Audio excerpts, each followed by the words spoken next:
Fear of a trade war, hurting the overall market. And we have special guests on this, Senator Tim Scott and Congressman Trey Gowdy, Republicans both from South Carolina. Senator Scott, first, if I may, do you approve of President Trump's very strong stand in these trade talks with China? I think he's done a masterful job so far. In the past, if you look at where we were with South Korea, we've seen progress made on the renegotiations. We're renegotiating NAFTA as well. And with China, China has done a great job of at least inappropriately, if not illegally, taking our IP. So what he's doing is creating a firewall. And I think his strategy so far has proven to be effective. I'm looking forward to what happens. And let's remember, let's take a step back. The announced new tariffs don't even go in place until next month. Exactly. That middle of May. We've got plenty of time to negotiate. Frankly, it is time for us to be at the table negotiating with China as opposed to saying, whatever you give us, we'll take. Okay. That is not an effective process. Okay, let's see if you affect the market, because you're down 419 points when you said it. Let's see if that changes. It's going to go back up. Oh, careful. Oh, no. Now, also in the news, President Trump just tweeted this about the border. He quoted literally about an hour, 15 minutes ago. Here it is. Our border laws are very weak, while those of Mexico and Canada are very strong.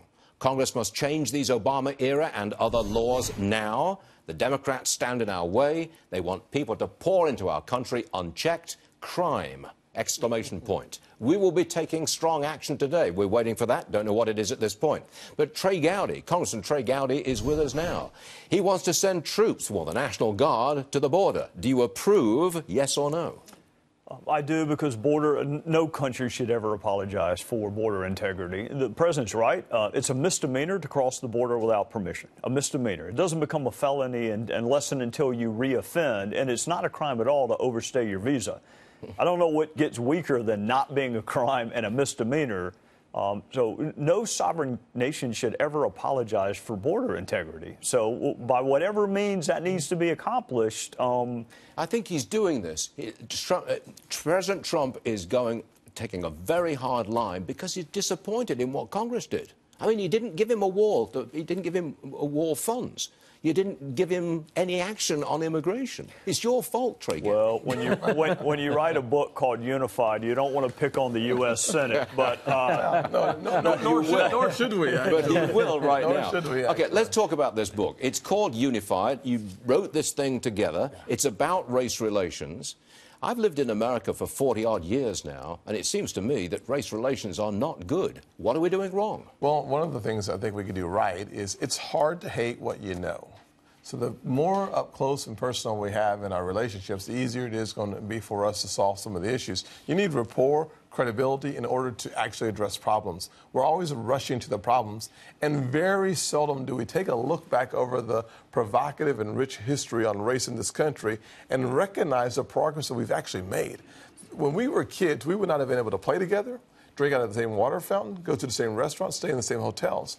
So in less than 50 years, for him, he's only 30 years old, but for less than 50 years, yeah, it was a joke, by the way, Stuart. For less than 50 years, we have seen amazing progress in this nation and in our state. So the fact of the matter is, one of the reasons why we wrote the book Unified is because we understand that in a polarized country, we can remain one nation if we have serious American family conversations. If I were to stand up on this program and publicly say, I think race relations are really pretty good, they've improved enormously, I'd be shouted down, Trey. I wouldn't last 5 minutes. Well, that's because we're currently in a culture that loves negativity.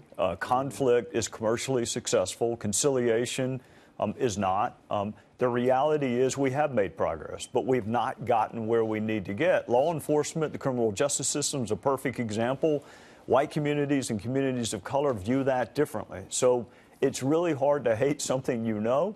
And I think what Tim and I would like people to do, what we advocate for in Unified, is to have a conversation which hopefully leads to a relationship with someone who doesn't look like you, who doesn't have your same political ideology, that doesn't have your same religion. Quit going to the conflict. Contrast is okay, but quit going to the conflict and focus on what we have in common. I'd like to, a lot of the young black folks who appear on this program are activists. They're in politics or the law. I'd like to see them go into business. Start a booming business. Trust me, my life was changed when I met a mentor who was a Chick-fil-A operator who taught me that you could think your way out of poverty, because as a kid who was not doing well in school, he wanted me to spend more time focusing on my academics and maybe a little less time on my athletics. And frankly, buying my mom the house or getting her the new car, all that happened through my business success. So the reality of it is that you have a 1 in a million shot at being a pro athlete, but you have like a 1 in 10 shot at being an entrepreneur, and probably 1 in 11 being successful in business.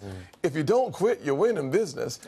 And you do have to learn some lessons the hard way. But our book, Unified, talks about ways for us to deal with the challenges that we face, and you can be hopeful that our best is yet to come. We like that. And you did very well, Mr. Senator. Thank you. Trey Gowdy, it was a pleasure, Thanks, sir. both of you gentlemen. Thanks for being with us. Yes, sir. Much Thank you. obliged.